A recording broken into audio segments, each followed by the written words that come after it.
તો આજના અધ્યાયની શરૂઆત કરીએ તે પહેલા આપણે મંગલાચરણથી શરૂઆત કરીશું. ઓમ અજ્ઞાનતિમિરાન્ધસ્ય જ્ઞાનાંજનશલાકયા ચક્ષુરુન્મિલિतं येन તસ્मै શ્રી ગુરુવે નમઃ.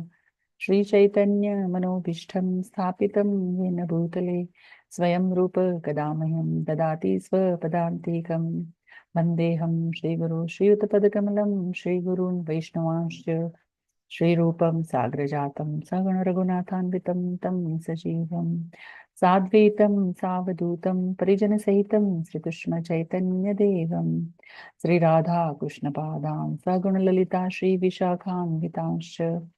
हे कृष्ण करुणा सिन्धु दीनबन्धु जगत्पते गोपेश गोपिकान्त राधा कान्त नमोस्तुते. तप्त काञ्चन गौराङ्गी श्रीराधे वृन्दावनेश्वरी वृषभानुसुते देवी प्रणमामि हरिप्रिये. वाञ्छाकल्पतरुभ्यश्च कृपा सिन्धुभ्य एव च पतितानां पावनेभ्यो वैष्णवेभ्यो नमो नमः. जय श्री कृष्ण चैतन्य प्रभु नित्यानंद श्री अद्वैत गदाधर शिवासादि गौर भक्त वृंद. हरे कृष्ण कृष्ण कृष्ण हरे हरे, हरे राम राम राम हरे हरे. हरे कृष्ण माता बोल बोल. हरे कृष्ण माताजी. हरे कृष्ण माताजी. हरे कृष्ण. અચ્છા, આજના અધ્યાયની આપણે શરૂઆત કરીશું, જેનું નામ છે અક્ષર બ્રહ્મયોગ અથવા તો ભગવત પ્રાપ્તિ. આપણે એમાં જોઈએ, પહેલો જે શ્લોક છે એમાં શું કે છે, અર્જુને પૂછ્યું કે હે ભગવાન, હે પુરુષોત્તમ, બ્રહ્મ શું છે, આત્મા શું છે, સકામ કર્મ શું છે, ભૌતિક જગત શું છે તથા દેવતાઓ શું છે? કૃપા કરી આ બધું મને સમજાવો. પછી બીજા શ્લોકમાં કહે છે, હે મધુસૂદન, યજ્ઞના સ્વામી કોણ છે, તેઓ શરીરમાં કેવી રીતે રહે છે, વળી ભક્તિમાં પરોવાયેલો મનુષ્ય અંતકાળે આપને કેવી રીતે જાણી શકે? તો આમાંથી અર્જુન છે ને ફરીથી ભગવાનને પ્રશ્ન પૂછે છે. ભગવાને એક વખત કહી દીધું કે ભાઈ આત્મા શું છે, બ્રહ્મ શું છે, હે ને, સકામ કર્મ શું છે, છતાં પણ અર્જુન આમાં જો પહેલા શ્લોકમાં ફરીથી પૂછે છે. તો એ એટલે નથી પૂછતા કે ભાઈ અર્જુન છે એ ભૂલી ગયા છે, એ આપણા માટે પૂછે છે, કારણ કે આપણને કેવું છે, આપણને યાદ રહેતું નથી, એટલે આપણું રિવિઝન થાય ને એટલે ફરી પૂછે, એટલે આપણને ફરી પાછું યાદ આવી જાય કે ભાઈ હા, આપણે કોણ છીએ, શરીર છે કે આત્મા છીએ, પછી આત્મા શું છે, આત્માની સાઈઝ શું છે, આત્મા ક્યાં છે આપણા શરીરમાં, હે ને. એટલે ભગવાનને આપણને મતલબ કે અર્જુન એટલે પ્રશ્ન પૂછે છે કે જેથી કરીને આપણને ફરીથી યાદ આવી જાય, આપણે ભૂલી ન જઈએ.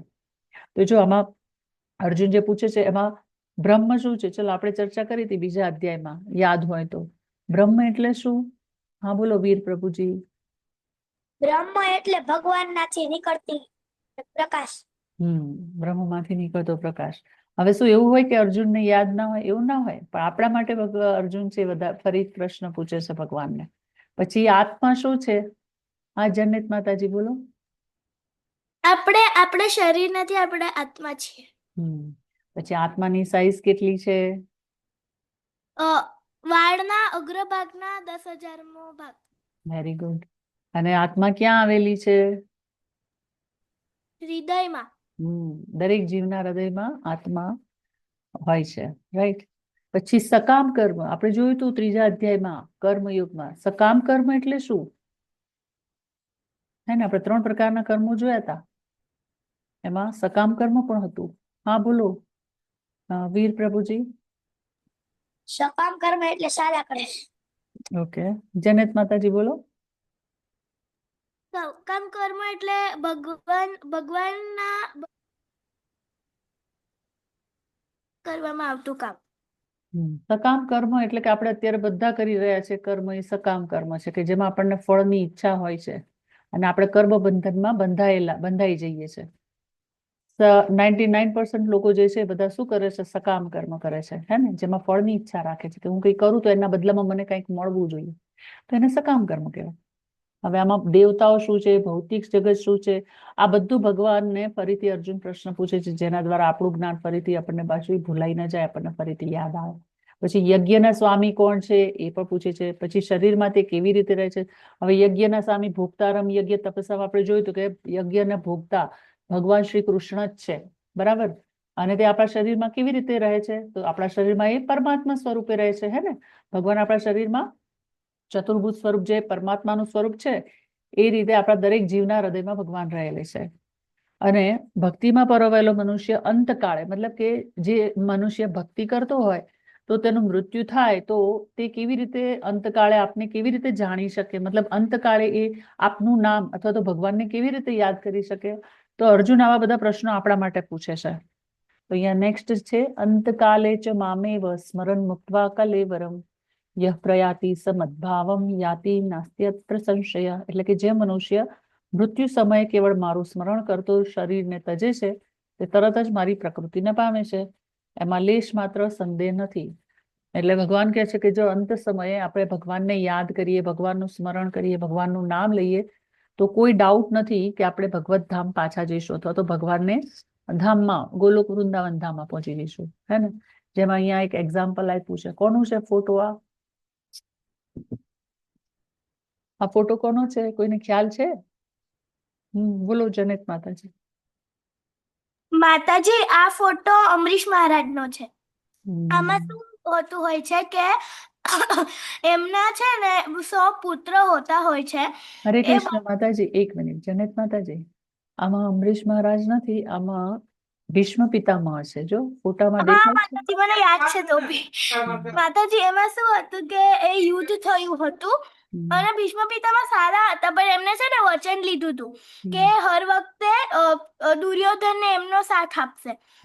તો છે ને એ બહુ એમને તો સારા હતા, પણ એમને મજબૂરીમાં એમની સાથે યુદ્ધ કરવું પડ્યું હતું.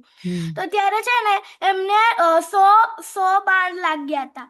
તો પછી છે ને ત્યારે એ તો શું કહેવાય, માતાજી, મને એટલું જ યાદ છે. કાંઈ વાંધો નહીં, ઇટ્સ ઓકે. ઓકે, બીજા કોઈને યાદ છે? હરે કૃષ્ણ. ઓકે, તો અહીંયા જેમ માતાજીએ કીધું એમ કે ભીષ્મ પિતામહ છે એ આ ફોટામાં દેખાય છે કે કહેવાય ને કે બાણોની શૈયા ઉપર સૂતેલા છે. તમને ખબર છે કે ભીષ્મ પિતામહને આટલા બધા બાણ લાગ્યા હતા યુદ્ધ દરમિયાન, અને પછી એમણે મૃત્યુ એક્સેપ્ટ નહોતું કર્યું. એમને ઈચ્છા વરદાન હતું, મતલબ જ્યારે એમની ઈચ્છા હોય ત્યારે તે મૃત્યુ પામી શકે એવી એમને કહેવાય ને કે વરદાન હતું. તો એ રાહ જોતા હતા કે ભાઈ યુદ્ધ પૂરું થાય અને યુદ્ધનું પરિણામ શું આવે, ત્યાં સુધી એમને મતલબ કે આવી જ રીતે આ સ્થિતિમાં હતા. તો જ્યારે યુદ્ધ પૂરું થાય છે અને પાંડવો જીતી જાય છે ત્યાર પછી એ બધા જ ભીષ્મ પિતામહ પાસે આવે છે. જો અહીંયા 5 પાંડવો ભીષ્મ પિતામહની આજુબાજુ બેઠેલા છે અને કૃષ્ણ ભગવાન છે એમની સામે ઉભેલા છે.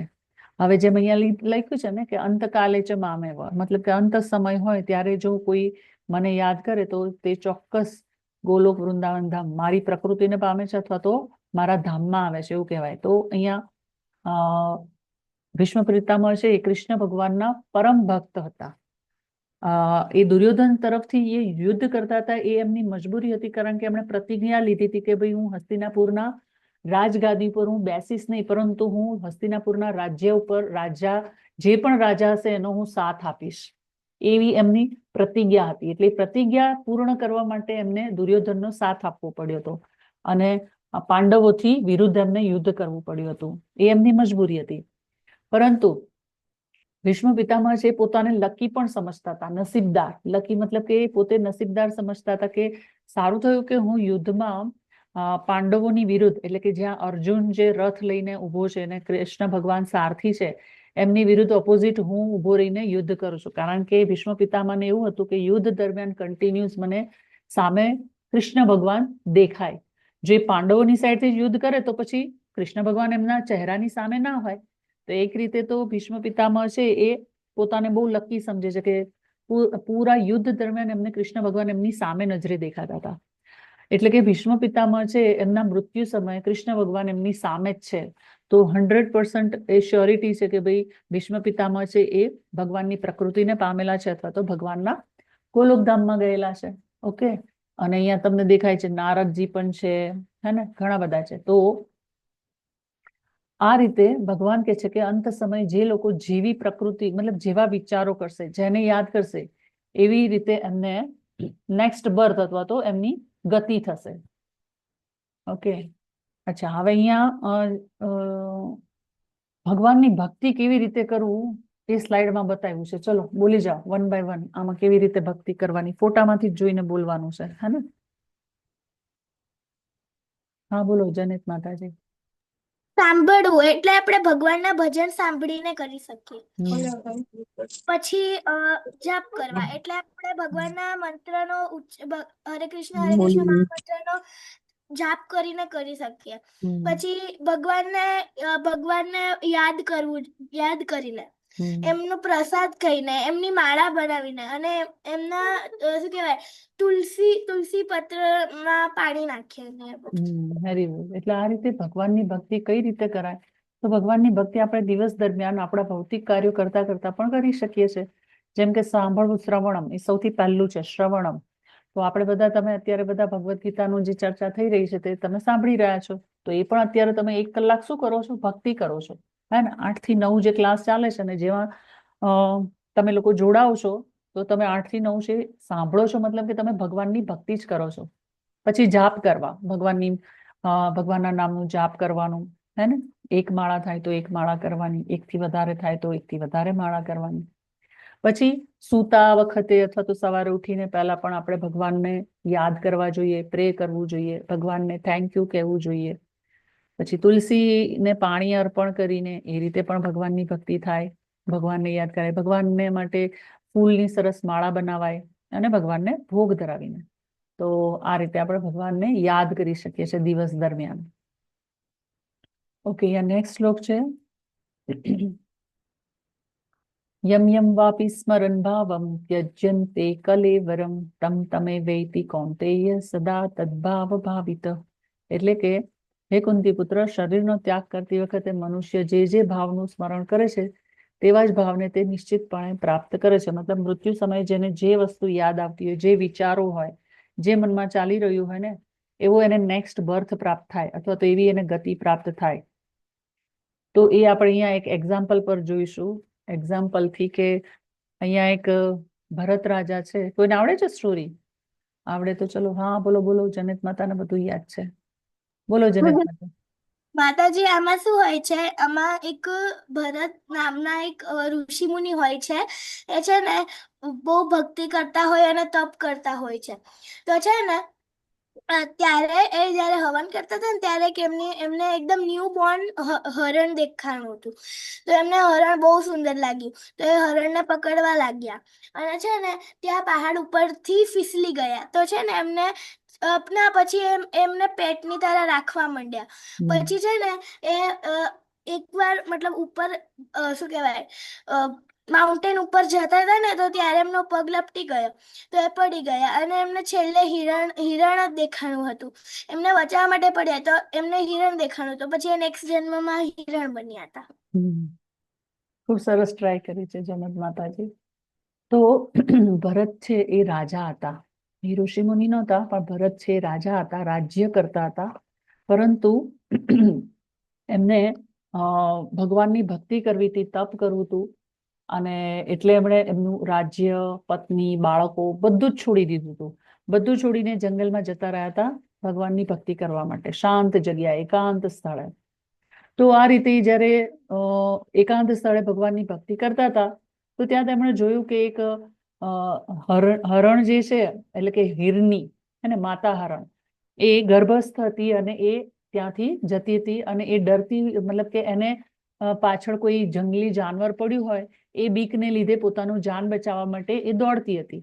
અને નદી પાર કરતા કરતા એ જે માતા હરણ હતું એના ગર્ભમાં જે બચ્ચું હતું એનો જન્મ થઈ ગયો, અને એ જે માતા હરણ છે એ એનું ડેથ થઈ ગઈ, મરી ગઈ. તો પછી બચ્ચું જે હતું નાનું હરણનું, એને એ ભરત રાજાએ જોયું, એટલે એને નદીમાં જે તણાઈ જતું હતું એને બદલે બચાવી લીધું. પછી ભરત રાજાએ ભગવાનની ભક્તિ કરતા હતા, પણ પછી એમનું ધ્યાન, કહેવાય ને કે હરણમાં વધારે લાગવા માંડ્યું, કારણ કે નાનું બચ્ચું હતું એટલે એમની સાર સંભાળ કરવી, એને ખવડાવવું પીવડાવવું, એટલે એમનું ધ્યાન છે એ કમ્પ્લીટલી પછી શેમાં જતું રહ્યું? હરણમાં જતું રહ્યું. હવે જે ભરત રાજા છે એ મોટું રાજ્ય અને સામ્રાજ્ય બધું જ છોડીને એ જંગલમાં ગયા હતા કે ભાઈ એ ભગવાનના નામની ભક્તિ કરી શકે વધારે સમય માટે, પરંતુ અહીંયા જંગલમાં આવીને શું થયું? એમનું ધ્યાન ભટકાઈ ગયું અને હરણમાં જ એમનો સમય જતો હતો. પછી એક વખત હરણ જેમ મોટું થાય, હવે તમને ખબર છે કે જાનવરો છે ને એ કઈ હંમેશ માટે એના માતા પિતા મતલબ કે માતા કે પિતા જે પણ હોય એની પાસે રહેતું નથી. જેવું મોટું થાય એ તરત પછી દૂર જતું રહે. તેવી જ રીતે આ નાનું જે હરણનું બચ્ચું હતું એ જંગલમાં ક્યાંક દૂર જતું રહ્યું, પાછું ન આવ્યું. એટલે પછી ભરત રાજાને થોડી ચિંતા થઈ કે હરણ ક્યાં જતું રહ્યું. તો પછી હરણ હરણ કરતા એવી રીતે જંગલમાં શોધતા હતા. તો શોધતા શોધતા એક પહાડ ઉપરથી એમનો પગ લપસ્યો અને પછી એ નીચે પડી ગયા અને એમનું મૃત્યુ થયું. તો જ્યારે મૃત્યુ થયું ત્યારે ભરત રાજાના મગજમાં અથવા તો મનમાં હરણના જ વિચાર હતા કે પેલું નાનું હરણ છે ક્યાં જતું રહ્યું છે, એને કોઈ જંગલી જાનવર ખાઈ તો નહીં ગયું હોય, હે ને? એટલી બધી ચિંતા હતી. તો જે મૃત્યુ સમયે જે એમના વિચારો હતા એમને હરણ જ યાદ આવતું હતું. તો પછી નેક્સ્ટ બર્થ એ ભરત રાજાનો જે જન્મ થાય છે એ હરણનો જન્મ થાય છે.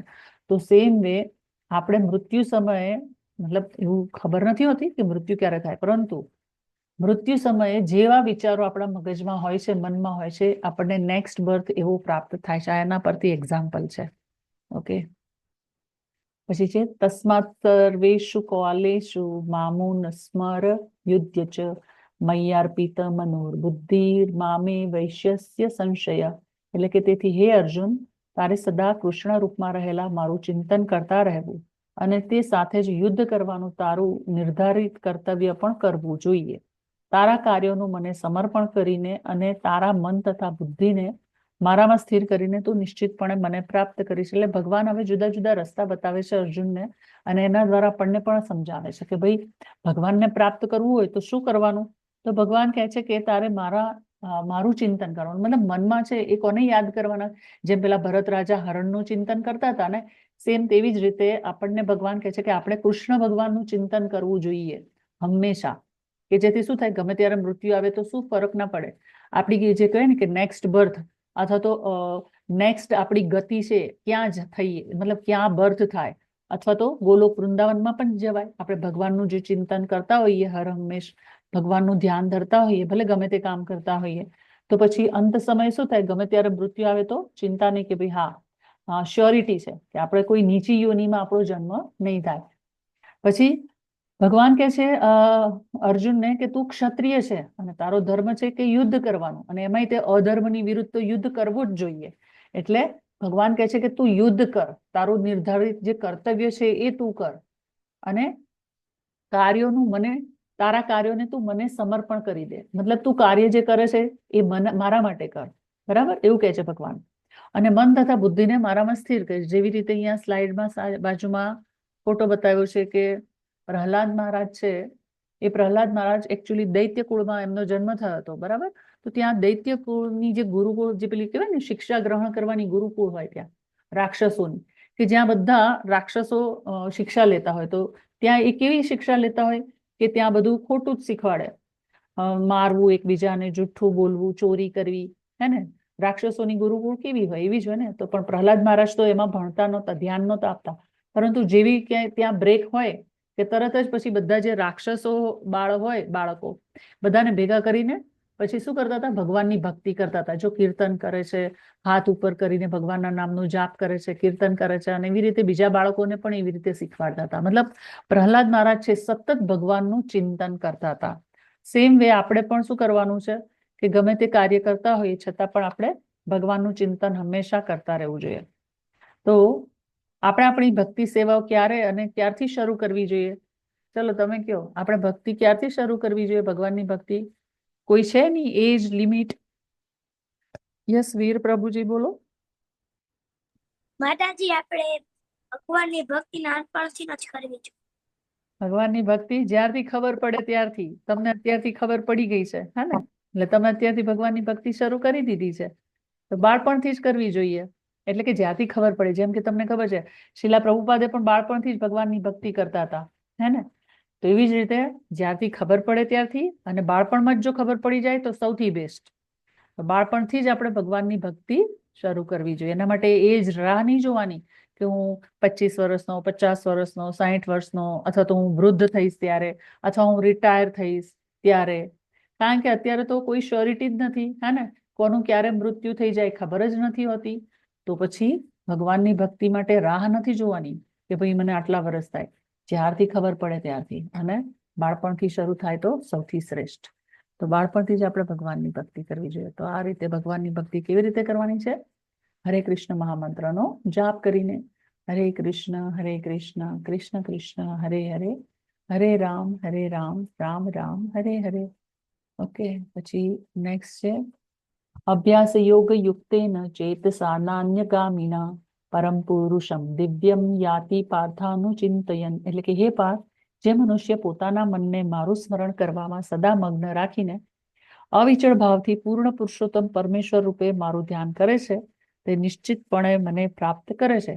હવે ભગવાન શ્યોરિટી આપે છે. ભગવાન અર્જુન દ્વારા આપણને બધાને કહે છે કે ભાઈ, મનમાં જો તું સતત મારું સ્મરણ કરીશ તો પૂર્ણ પુરુષોત્તમ એટલે કે ભગવાન શ્રી કૃષ્ણનું જ ધ્યાન કરીશ તો નિશ્ચિતપણે આપણે ભગવાનને પ્રાપ્ત કરીશું જ. અહીંયા એનું એક એક્ઝામ્પલ છે, અહીંયા એક સ્ટોરી છે, અજામિલની સ્ટોરી છે. તો અજામિલ છે ને એક બ્રાહ્મણ હતો. ઓકે, જનક માતાજી તમારે બોલવી છે સ્ટોરી? હા માતાજી. હા બોલો. આ છે ને એક અજામિલની સ્ટોરી હોય છે. તે બ્રાહ્મણ હોતા હોય છે અને તે છે ને થોડાક ભૌતિક હોતા હોય છે. એમના છે ને 100 પુત્ર હોતા હોય છે. અને એમને છે ને છેલ્લા પુત્રનું નામ નારાયણ હોતું હોય છે. તો એમના કર્મ ખરાબ હતા ને, તો છેલ્લે યમદૂત એમને લેવા આવ્યા. તો છે ને એ નારાયણ નારાયણ બોલતા હતા. તો છે ને કેમ કે એમના 10મા પુત્રનું નામ નારાયણ હતું. અને જેમ આપણે હમણાં શીખવું કે આપણે જે છેલ્લે સ્મરણ કરીએ તો આપણને મતલબ ભગવાન મળે. તો એમને છેલ્લે નારાયણ નારાયણ કર્યું ને, તો વિષ્ણુદૂત આવી ગયા. પછી એમને છે ને એ લોકો યુદ્ધ કર્યું અને છે ને વિષ્ણુદૂત પછી અજામિલની આત્માને લઈ ગયા. સરસ માતાજી. તો જેમ માતાજીએ કીધું એમ કે અજામિલ છે એ એક બ્રાહ્મણ હતા. અને બ્રાહ્મણ હતા, પહેલા તો બહુ ભક્તિ કરતા હતા, ભગવાનની ભક્તિને એવું બધું કરતા હતા. પરંતુ જ્યારે એક વખત એ જંગલમાંથી પસાર થતા હતા અને એમણે જોયું કે એક સ્ત્રી છે એ કોઈ પુરુષ સાથે મતલબ વાતચીત કરે છે, એ જોઈને અજામિલને પણ જે સ્ત્રી હતી એ પસંદ આવી જાય છે, મતલબ ગમી જાય છે. અને ત્યાં પછી એમની કહેવાય ને નિયત ખરાબ થઈ જાય છે. અને એને જે સ્ત્રી છે, બીજી સ્ત્રી, એની સાથે મેરેજ મતલબ પરણવાનું મન થઈ જાય છે. તો એ પોતાના પત્ની, બાળકો બધાને છોડી દે છે અને બીજા લગ્ન કરે છે. જે સ્ત્રી છે અજાણી. હવે જે સ્ત્રી હોય છે એ સ્ત્રી અજામિલને એવું કહે છે કે મારે તો રોજ મારે તો રોજ નવા નવા ઘરેણા, કપડા, પૈસા બધું જ જોશે. તારી પાસે છે? તો અજામિલ કહે છે મારી પાસે છે નહીં, પણ તારા માટે હું ગમે તે કરવા તૈયાર છું. ચોરી કરવા, હે ને, અને બધું ખોટું કામ કરવા. તો આવી રીતે અજામિલ જે બ્રાહ્મણ હતો, ભગવાનની ભક્તિ કરતો હતો, એમાંથી પછી કેવા ખોટા રસ્તે ચડી જાય છે આ બીજી સ્ત્રીની સંગતથી. અને પછી એ રોજ ચોરી કરે, હે ને, અને ખોટા ખોટા કામ કરી અને એ પેલી સ્ત્રીની જે બધી ઈચ્છાઓ છે એ પૂરી કરે છે. એને બધા ઘરેણા લાવી આપે, અને કપડા અને પૈસા ને બધું જે જોઈતું હોય બધું આપે એને. તો પછી એ જે અજામિલને પુત્રો થાય છે, એમાંથી એનો જે નાનો સૌથી પુત્ર હોય છે એનું નામ નારાયણ રાખ્યું હોય છે. કારણ કે એક વખત ત્યાંથી ઋષિ મુનિઓ છે ને પસાર થતા હોય છે એના ઘર પાસેથી. તો એ ઋષિ મુનિઓ બધા જે છે, સંત મહાત્માઓ, એ અજામિલના ઘરે આવે છે અને ત્યાં એક રાત રોકાવાનું કહે છે. તો અજામિલ કહે છે હા વાંધો નહીં, તમે મારા ઘરે રોકાઈ શકો. પછી એ બધા સંત મહાત્માઓ છે આખી રાત મતલબ સૂતા નથી, પણ એ ભગવાનનું કીર્તન કરતા હોય છે. તો અજામિલ પણ એ કીર્તન સાંભળીને એને પણ બહુ જ મજા આવે છે અને એને યાદ આવે છે કે હું ભગવાનની કેવી સરસ ભક્તિ કરતો હતો.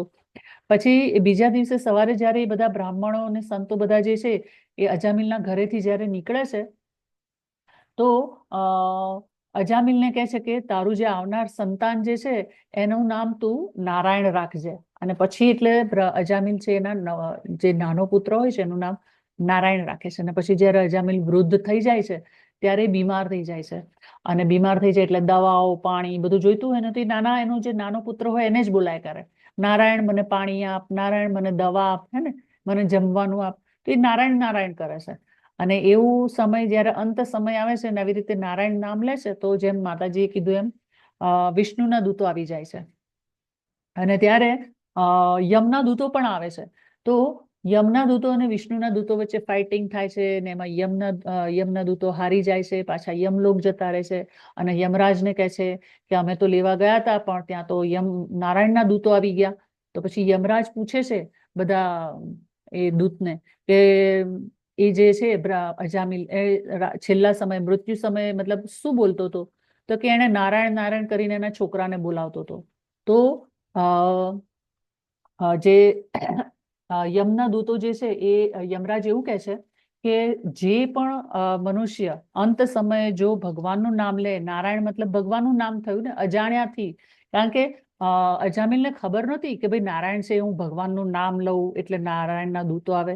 અજાણતા જેણે નાના છોકરાનું નામ લીધું અને અજાણતા પણ લેવાથી જો નારાયણના દૂતો આવતા હોય તો પછી યમરાજે એવું કહી દીધું કે ભાઈ જે પણ મનુષ્ય અંત સમયે જો ભગવાનનું નામ લેતો હોય ને તો ત્યાં તમારે નહીં જવાનું.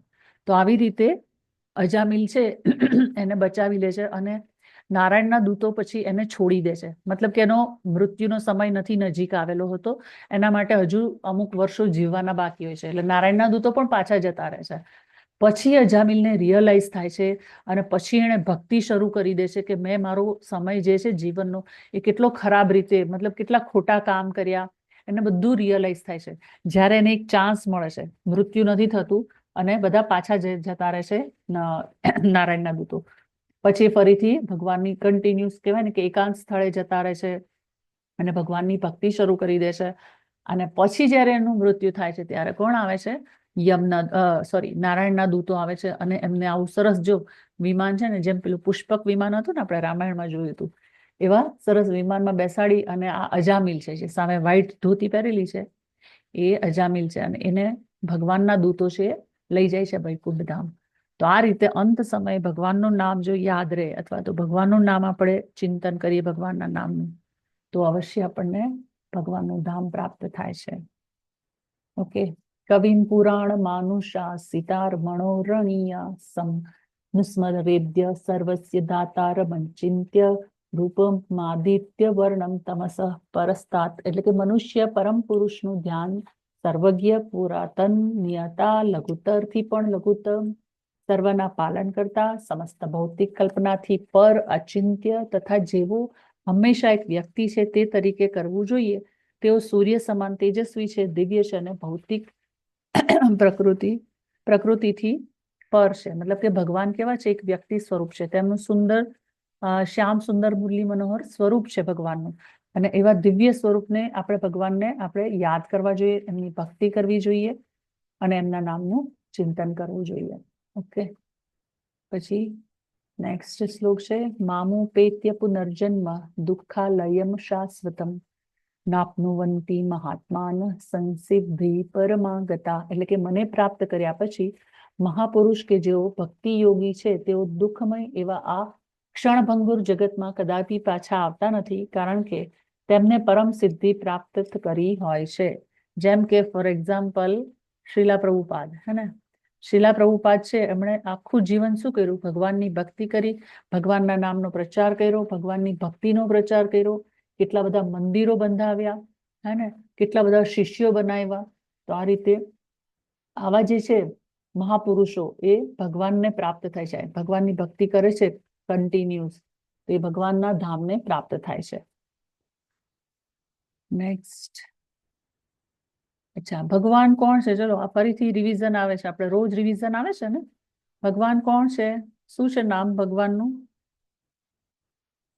હા બોલો વીર પ્રભુજી. ભગવાન કૃષ્ણ છે. ભગવાન છે કૃષ્ણ છે. તે એક વ્યક્તિ છે? હા કે ના? યસ વીર પ્રભુજી બોલો. હા, તે વ્યક્તિ છે, તે શ્યામ સુંદર મુરલી મનોહર રૂપ ધરાવે છે. Very good. તેમનું સ્વરૂપ શું છે? તમે આપી દીધો જવાબ, શ્યામ સુંદર મુરલી મનોહર સ્વરૂપ ધરાવે છે. તો તમે જેમ કીધું એમ કે હા, કૃષ્ણ છે ભગવાન છે, વ્યક્તિ છે, શ્યામ સુંદર સ્વરૂપ છે એમનું, અને એમનું ધ્યાન ધરવું જોઈએ, આપણા મનમાં સતત ચિંતન કરવું જોઈએ. અને આપણે એવું કહેતા હોઈએ છીએ ને કે બ્રહ્માજી એ ભગવાન છે, બ્રહ્માજી છે, શિવજી છે ભગવાન છે, પણ એકચ્યુઅલી આપણે જેમ કીધું એમ કે ભગવાન છે કૃષ્ણ છે. શા માટે? તો બ્રહ્માજી છે એ પણ જયારે ધ્યાન ધરતા હોય છે આંખો બંધ કરીને, તો એ કોનું ધ્યાન ધરતા હોય છે? વિષ્ણુ, મતલબ કે કૃષ્ણ ભગવાનનું ધ્યાન ધરતા હોય છે. અને શિવજી પણ જયારે આંખો બંધ કરીને કહેવાય ને કે ધ્યાન ધરતા હોય છે, તો એ પણ ભગવાન શ્રી કૃષ્ણનું ધ્યાન ધરતા હોય છે. તો બ્રહ્માજી અને શિવજી છે એ બંને વિષ્ણુ કે કૃષ્ણ ભગવાનનું ધ્યાન ધરે છે. મતલબ રિયલ ભગવાન કોણ છે? ભગવાન છે એ કૃષ્ણ ભગવાન છે. અને આ બધી ભગવાનની લીલાઓ છે. કૃષ્ણ અને સુદામા સ્ટોરી. ઓકે, કૃષ્ણ ભગવાન અને સુદામાની સ્ટોરી કોને આવડે છે? ચલો, બહુ બધાને આવડે છે. હા બોલો જનક માતાજી, બોલો. બીજા કોઈને બોલવી છે? 1 મિનિટ. હા, વીર પ્રભુજી, આવડે છે તમને? ના માતાજી. ઓકે, હા જનક માતાજી, બોલો. માતાજી, આ કૃષ્ણ અને સુદામાજીની સ્ટોરી હોતી હોય છે. એ લોકો એક જ એ એક જ આશ્રમમાં હોતા હોય છે. અને એક દિવસ છે ને ગુરુજીના પત્ની જે હોય છે ને ગુરુ માતા. ગુરુ માતા. તમારો અવાજ બંધ થઈ ગયો માતાજી, મ્યુટ થઈ ગયો માઇક. હા માતાજી, હવે આવે છે? હવે આવે છે. તો પછી છે ને એ એમને કીધું હતું કે બધા જે લાકડી હોય ને એ બધી કલેક્ટ કરવા માટે એ જંગલમાં જતા હોય છે. અને એમને ભૂખ લાગે ને તો એમના માટે થોડા ઘણા ચણા બી આપે છે બફેલેલા. પછી છે ને જ્યારે જતા હોય ને ત્યારે એકદમ ધોધમારનો વરસાદ આવતો હોય છે. પછી ને કૃષ્ણજીએ છે એમને સુદામાજીએ છે ને બહુ ભૂખ લાગી હોય છે. તો એ છે ને ચણા બધા પોતે ખાઈ લેતા હોય છે. અને કૃષ્ણ ભગવાન માટે કઈ હોતું નથી હોતું. તો એટલે એમને ચણા ખાતા હતા ને એટલે એ થોડાક ગરીબ હતા. ઓકે માતાજી, આગળ બી છે થોડીક. ઓકે. તો પછી છે ને એ બહુ ગરીબ થઈ જાય છે. તો પછી છે ને એમની જે પત્ની હોય છે ને મતલબ કઈ હોતું નથી કઈ જમવા માટે. તો એ કહેતી હોય છે કે કૃષ્ણજી પાસેથી લેતા થોડા કંઈક જાઓ અને તે આપશે. તો એમને છે ને બાજુવાળા પાસેથી થોડાક પૌવા લઈ લીધા હોય છે.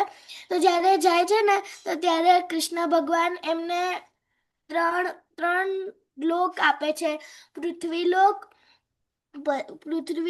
સ્વર્ગલોક અને પછી છે ને એ જ્યારે પાછા આવે છે ને તો ત્યારે એમનું બધું સોનાનું મહેલ ને બધું બની જતું હોય છે.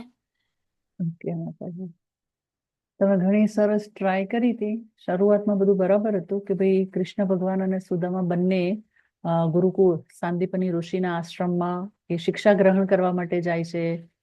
ત્યાં બધું શિક્ષા ગ્રહણ કરતા કરતા જ્યારે ગુરુ માતા છે, સાંદીપની ઋષિ છે, એમના પત્ની, એ જયારે એમ કે છે કે જંગલમાંથી લાકડા લઈ આવો એકઠા કરીને, તો જંગલમાં જાય તો ખૂબ જ વાવાઝોડું આવે, વરસાદ આવે.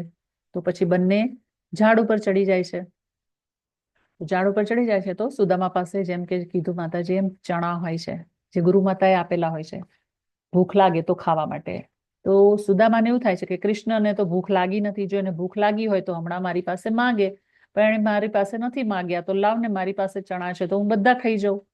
તો આવી રીતે સુદામા બધા ચણા ખાઈ જાય છે. અને કૃષ્ણ ભગવાન તો ભગવાન છે, એમને તો બધી ખબર હોય ને. ભલે ને કૃષ્ણ ભગવાન કે નહીં, જોવે નહીં કે ન બતાવે, છુપાઈને પણ ખાય તો કૃષ્ણ ભગવાનને બધું દેખાઈ જાય. તો આવી રીતે જ્યારે પછી શિક્ષા ગ્રહણ કરી મોટા થાય છે, પછી ગુરુકુળમાંથી છૂટા પડે છે, બંનેના લગ્ન થઈ જાય છે, ત્યારે સુદામા છે એમની પરિસ્થિતિ બહુ ખરાબ હોય છે, બહુ ગરીબ હોય છે. મતલબ એમના પાસે પૂરા કપડાં નથી હોતા, ઘરમાં જમવાનું કે ખાવાનું પણ એટલું નથી હોતું, રાઈટ. પરંતુ એક વખત જ્યારે એમની પત્ની એમ કહે છે કે તમારા જે ફ્રેન્ડ છે કૃષ્ણ છે, એ તો તમારા મિત્ર છે, પરમ મિત્ર છે, તો તમે જાઓ ને એની પાસે. તો સુદામા ના પાડે છે કે ના, હું મદદ માંગવા માટે કે હું કંઈ પણ માગવા માટે હું ત્યાં નહીં જાઉં. તો પછી એમના પત્ની સમજાવે છે કે વાંધો નહીં, કંઈ ન માગવા જાઓ તો કાંઈ વાંધો નહીં, ખાલી મળવા તો જાઓ. તો પરાણે મોકલે છે એમના પત્ની, અને એમના પત્ની છે થોડા ચોખા કે પૌવા એ પોટલીમાં બાંધી આપે છે. અને સુદામા જાય છે તો જુએ છે તો દ્વારકામાં તો સોનાની નગરી હોય છે બહુ મોટી. સુદામા જોઈને આમ આશ્ચર્ય થઈ જાય છે કે આમાં હું કેવી રીતે જઉં. પણ પછી જ્યારે કૃષ્ણ ભગવાનને ખબર પડી જાય છે કે સુદામા મારો મિત્ર મને મળવા આવ્યો છે, તો દ્વારપાલોને કહે છે કે જાઓ જાઓ, સુદામાને આ મહેલમાં અંદર લઈને આવો. તો પછી જ્યારે અંદર લઈને આવે છે તો કૃષ્ણ ભગવાન એમની સેવા કરે છે. જેમ કે જો એમના પગ ધોવે છે, રૂકમણીજી છે એમને એ પણ એમની સેવામાં લાગી જાય છે. પછી એમને 56 ભોગ એ બધું જમવાનું જમાડે છે સુદામાને. તો સુદામા પોતાની જે લાવેલી ચોખાની કે ભાઈ પૌવાની જે પોટલી હોય છે પાછળ છુપાવે છે. એવું વિચારે છે કે કૃષ્ણ ભગવાન પાસે તો કેટલું બધું છે, હવે એમને હું શું આપું? એટલે એમને સંકોચ થાય છે, શરમ આવે છે. પણ કૃષ્ણ ભગવાનને તો ખબર પડી જાય છે. એટલે શું કે છે કે મને આપો આપો, શું છુપાવો છો, લાવો મારા માટે શું લાવ્યા છો, એમ કરીને સુદામા પાસેથી પેલી પોટલી લઈ લે છે. અને પોટલી લઈને પછી એમાંથી એ જે છે પૌવા એ કૃષ્ણ ભગવાન ખાય છે. તો કૃષ્ણ ભગવાન જેટલા પૌવા ખાય છે એમ એમ સુદામાની જે ઘરની સ્થિતિ ને જે બધું હોય છે એ બધું ચેન્જ થતું જાય છે. પછી રૂકમણીજી છે એ પોટલી કૃષ્ણ ભગવાન પાસેથી જે પૌવાની હોય છે લઈ લે છે કે આટલામાં તો સુદામાનું આખું ઘર ભરાઈ ગયું છે, મતલબ હવે જરૂરત નથી. અને આ રીતે સુદામાએ જો ગયા હતા કૃષ્ણ ભગવાનને મળવા, પણ કૃષ્ણ ભગવાનને એક પણ એવી વાત ના કરી કે મારી પાસે પૈસા નથી, ખાવાનું નથી, મારા છોકરાઓને જમવાનું મળતું નથી, કે મારી પાસે બહુ ગરીબ છું, એવું કશું જ ના કીધું. અને કૃષ્ણ ભગવાને પણ સુદામાને કાંઈ જ ના કીધું કે તારી પરિસ્થિતિ આવી છે તો લાવ હું તને મદદ કરું, તારે કંઈ જોઈએ છે.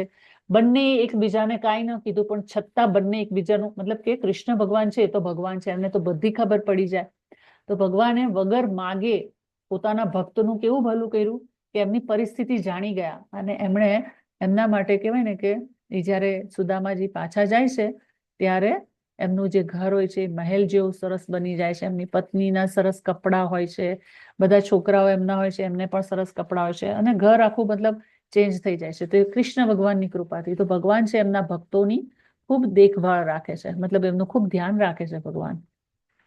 ઓકે, પછી અહીંયા છે વેદેશુ યજ્ઞેશુ તપસ્સુ ચૈવ દાનેશુ યત પુણ્ય ફલમ પ્રદિષ્ટમ અત્યેતિ તત્સર્વમિદમ વિદિત્વા યોગી પરમ સ્થાનમુપેતિ ચાદ્યમ. એટલે કે જે મનુષ્ય ભક્તિમય સેવાના માર્ગનો સ્વીકાર કરે છે તે વેદાધ્યયન, તપ, યજ્ઞ, દાન કરવાથી અથવા સાત્વિક કે સકામ કર્મ કરવાથી પ્રાપ્ત થનારા ફળોથી વંચિત રહેતો નથી. તે કેવળ ભક્તિ જ કરવાથી આ સર્વ ફળો પામે છે અને અંતે સર્વોપરી સનાતન ધામને પામે છે. મતલબ આનું એક્ઝામ્પલ તો શ્રીલા પ્રભુપાદ જ છે કે ભાઈ જે મનુષ્ય ભક્તિમય સેવાનો માર્ગનો સ્વીકાર કરે છે.